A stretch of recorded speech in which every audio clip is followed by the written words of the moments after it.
My name is Manjula. I'm an entrepreneur. This is the first time I am attending Speakers and Leaders workshop, feeling much relaxed, empowered, full of energy, and I'm very much looking forward to completing the full 2-day course.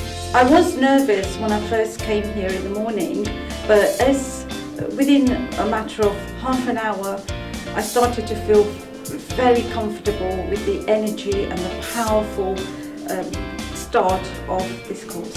I'm expecting to be very confident in delivering my message on stage. So far, what I have seen in the Speakers Leaders training is that it's really lifting you up from letting go of your fear and be confident.